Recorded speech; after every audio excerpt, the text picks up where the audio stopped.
Well guys, welcome back to the nest. I hope you're all keeping well. Time for another movie reaction. Yeah, 2 days in a it's only 2 days after my last one. I'm doing another one. That's because, don't forget, I'm going on holiday next week. Need to complete 1976. Yeah, this is the next movie from 1976 that I'm doing. I will warn you, this one might be a wee bit scary, but it's going to be worth it in the end. Tonight we are reacting to The Omen. Yes, we're reacting to The Omen tonight. Now, I have to say, I really enjoyed this movie. I do think that it has some similarities between Rosemary's Baby, because I don't know if you guys remember Rosemary's Baby, but, you know, it's the story about a girl who becomes pregnant with the son of the devil. One second, let me close the curtains, make it a bit more spooky. That's better. Yeah, two bit of similarities between Rosemary's Baby. I do think that this is a story of what would happen if the child of Satan really did grow up. You know what I mean? And was kept alive. We didn't really see that happen. You know what I mean? Rosemary's Baby just showed the baby right after he was born, and you know it never shows what happens. Rosemary just gives in to her maternal instincts, and I do think it was Psycho and Rosemary's Baby that continued on with these trends of horror movies, and what gave the director of The Omen to the idea to direct this movie. I've been told to keep an eye out for the director. His name is Richard Donner. Yeah, he's going to be a big name for all these movies that we're going to be reacting to. In case you guys don't know what it's about, it starts off in Rome on the 6th of June. An American diplomat named Robert Thorne, who is played by Gregory Peck. Now, for those guys you don't know, Gregory Peck was a very old actor. He was in To Kill a Mockingbird in 1962 as Atticus Finch. Now, I watched To Kill a Mockingbird, but I didn't react to it on this channel just because of, you know, I just don't want to get in trouble with it, if you know what I mean. Just something I just really want to be careful with reacting to. Great movie, though. I will say great movie. Anyway, Gregory Peck plays an American diplomat named Robert Thorne, and his wife has just given birth to their child. Unfortunately, their child has died, but this priest comes to him and actually begs him to take another baby son as his child, as the mother has allegedly died during childbirth. However, he never tells his wife Catherine that their biological child has died, and they just take the child in anyway. Whenever Damien becomes 5 years old, Robert has some great news. You are now looking at the ambassador to Great Britain. Oh, Robert, that's excellent news. I gotta say, I really like the house they live in. It's so big, you know, it's no wonder, you know, he loves this job so much, you know, the life he can provide for his wife and son. But all good things have to come to an end, I'm afraid. So, on Damien's 5th birthday, a suspicious Rottweiler arrives out of nowhere, and Damien's nanny hangs herself. She stands on the roof of their house, and she shouts out to Damien in front of all of the kids there, "This is for you, Damien. I love you, Damien." She just hangs herself. This priest arrives at Robert's office and warns him to accept Christ. You know, your son is the child of the devil. I saw your child's mother that night. You're referring to my wife. Call security up for me, will you? Its mother was a Its mother was a Get him out of here. I was wondering what the mother was going to be. You know, it had to be, like, what could it be? A jackass, probably? A donkey? Yeah, because I actually thought that was the only animal that it could be. So is Damien stupid enough? However, things go from bad to worse. Damien has a new nanny that arrives for him, Mrs. Baylock. You know, she doesn't seem to have any references to what agency she's working for. She does give references to Mr. and Mrs. Thorne, you know, probably just to cover up, because she reveals her true nature. She comes into Damien's room. Fear not, little one. I am here to protect thee. So she's actually been sent up by Damien's true father, Satan, as a guardian to watch over him. I gotta say, I really don't like the Rottweiler either. You know, Mr. Thorne doesn't want him in the house. You know, they never even wanted to get a dog. Well, they do want to get a dog, but probably when Damien's a wee bit older. But the dog just is a guardian in itself, because every time Robert comes into the room to check on him, you know, to take him away, whenever they go to church for a wedding, Damien really doesn't want to go in there. He is so scared to go in. He starts screaming and attacking his mother. I mean, it's normal for a child to have a tantrum over, I don't know, not getting a toy that they really want, or not being taken to a trip at a fun fair or something, you know, but freaking out over going to church, I mean, that's something new. I mean, I never went to church. There probably were a lot of kids who didn't want to go and just had to freak out. Catherine decides to take Damien to the zoo. For some reason, the giraffes start running away from him, and baboons, despite being very vicious creatures, they get upset whenever they see Damien. They start running away, then they start to attack the car. I will say, baboons are usually very vicious creatures, and they will try to stand up for themselves. And Damien, he just goes to the zoo to make animals' lives misery, so he does. Thing I want to know is Damien aware of what kind of powers he has? Is he aware that he's the son of the devil? Is he aware that he's supernatural and he can do whatever he wants just by using his powers? Do leave a comment in the section below, guys. It would really help me out here. However, the priest meets up again with Robert at a rugby match and tells him to meet him in this park and he'll go away and never come back. And the next day, he warns him that, Robert's wife is actually pregnant. And in order to seek answers for who his son truly is, go to Jerusalem and meet up with a man named Bugenhagen. But Robert just tells him, "You wanted 5 minutes and you've got your 5 minutes. And I want to tell you something. Go away and never return to me again." "I'll see you in hell, Mr. Thorne." Upon his return to his church where he lives, the priest gets caught in a storm that most likely Satan is causing, and a lightning rod falls down due to a strike, and it just stabs him right through the head. The same photographer who took a photograph of the nanny who hung herself, Keith Jennings, he realises that there are lines going across the victims, and that's probably a foreshadowing of how they'll die and that they're the next victims. And it actually turns out that Catherine really is pregnant and she wants an abortion. Robert doesn't want it to happen. However, Damien is cycling around on his tricycle with Mrs. Baylock watching over him. And while Catherine is hanging up the chandelier, Damien knocks her off the ladder. She's hanging on for dear life, but he does nothing to help her. She just falls onto the ground and is knocked unconscious. The good news is Catherine survives the fall. The bad news is that she has miscarried. She has suffered from maternal bleeding.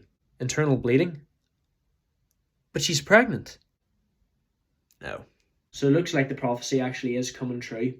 Keith calls in Robert for a meeting. Now, I have to say, I was worried in case Robert was going to turn him away, but he actually does want to listen.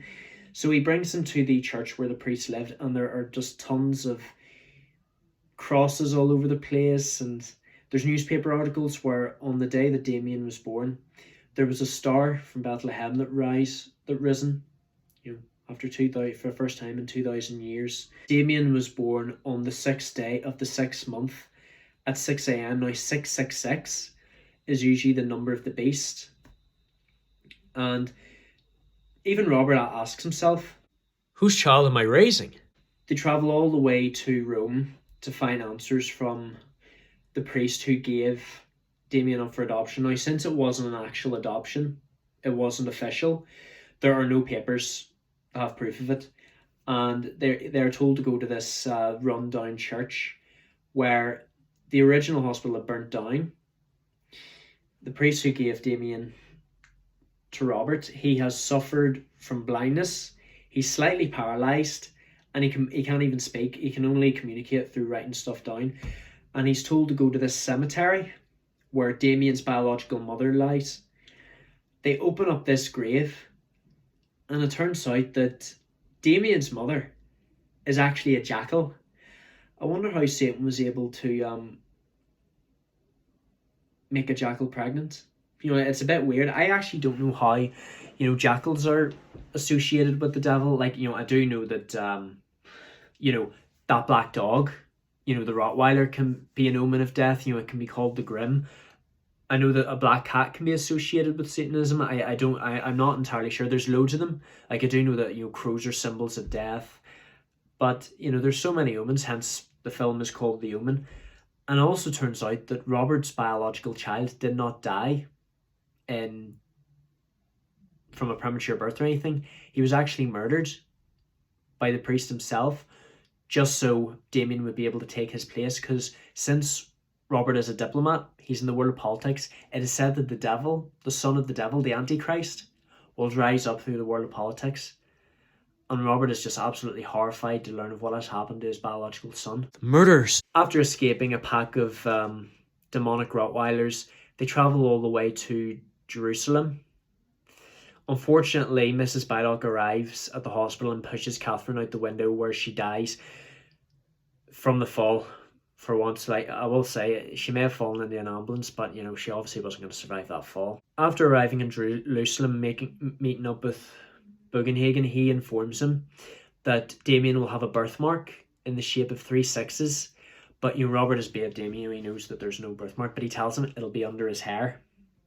And he gives him these 7 daggers and say, you need to take these to the church, because that location is going to be the only place we're going to be able to kill Damien. And these daggers are the only way he can kill the Antichrist. Robert doesn't really want to go through with it, because, killing a child, I will admit the child's cute, but he's demonic as hell, so he is. Keith wanted to be part of all this because he saw in one of the photos, after taking a photo of himself, that there was like a line pointing at his head, indicating that he was going to be the next victim. Whenever he goes to pick up the daggers after Robert throws them away, someone accidentally pushes the gear stick on this truck into neutral, and it just flies down, and this sharp disc of glass just flies and just decapitates Keith. And this is the moment where Robert realizes Kathy is dead. So is Keith. Damien must die too. After locking the dog into the basement, he manages to go up to Damien's room where he is asleep, and he follows the instructions that Bugenhagen gave him. He cuts his hair slightly, and he turns on the lamp, and the horrible truth is revealed.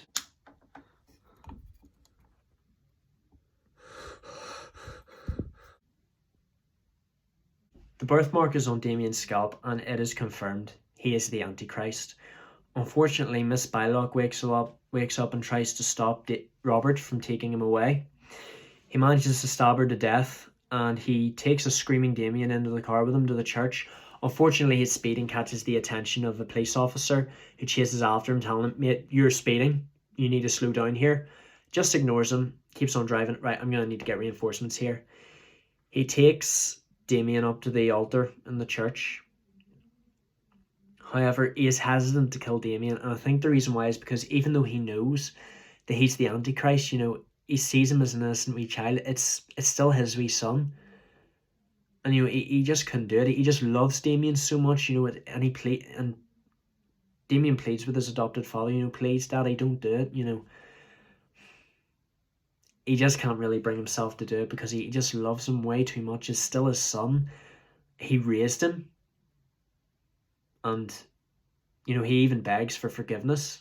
God, help me. Unfortunately, those happen to be his last words, because the police arrive at the last minute, and just before Robert is about to carry out the deed, police shoot him dead to save Damien's life, because they don't realise that he's the Antichrist, obviously, and they save an innocent child's life. Catherine and Robert have a joint funeral, in the style of most politicians get whenever they die. And the worst part is Damien has survived, and the president has taken him in. That means he's even higher up in power. He's going to start his reign on Earth through politics, and he's going to inherit the president's stuff whenever the president goes. So that's even worse. He's more power than ever. And just to signify that his reign on Earth is about to begin, Damien looks at the audience to let them know that. What a movie, guys. I mean, I wasn't expecting it to be so good. I did hear so much about The Omen, I didn't know whether I was going to enjoy it or not. I love The Exorcist. I love Rosemary's Baby, Psycho, and The Exorcist. Everything. So I think I understand why I enjoyed it, I was glad to see Gregory Peck in it. I was expecting a lot more bigger actors. And I didn't know this was distributed by 20th Century Fox. You know, I thought it was by Metro-Goldwyn-Mayer or one of those companies. And I wasn't expecting it to be set in Britain most of the time. You know, I did know that, you know, Gregory Peck's an American actor, but he's a diplomat and he has a job in Britain, you know, for America. He's an American with a British job. I was expecting Damien to have a bit more lines, but, you know, since he's only 5, and I think it's only so much that a child actor can remember, you know, they didn't really give him too much lines, just stuff that he would remember. He would have been better at giving directions. You know, if they told him, just ride your tricycle about, just have fun, basically. Just do what you'll usually do. I wonder what they actually made him do to freak out so hard whenever they were taking him to church. But yeah, really enjoyed it, guys. Another great movie from 1976. I'll probably give it an 8 out of 10. You know, I really enjoyed it. Richard Donner, great director. You know, it's only the first of his that I'm watching. I actually hear that this is going to be part of a trilogy. I'll have to wait and see how the story's going to carry out. Maybe as an adult, Damien's going to get what he deserves. The bad guy usually does. Because, you know, like I say, I don't know if Damien actually knows what he's capable of until the very end, whenever he gives the audience that look. You know, maybe at that point he does know what he's going to do, and that's why he doesn't like church so much. We'll just have to wait and see, guys. But yeah, thank you so much for watching. Do keep sharing with your friends, guys, because this channel is struggling at the minute. Like I've said so many times, this is the last full year that I'm going to do, and then the next year we're going to start being a bit more professional. The next 2 years after that, you know, they'll still be like this. Me just recording and doing a few edits here and there, but, you know, we'll get there in the end, guys. We're going to be keeping up with the live reactions very soon. But thank you so much for watching, guys. I love you all so much. Don't forget to subscribe, comment what you would like to see next, like and favorite, turn on notifications, share with your friends, share on social media, and I shall see you guys in the next video. Love you all to death.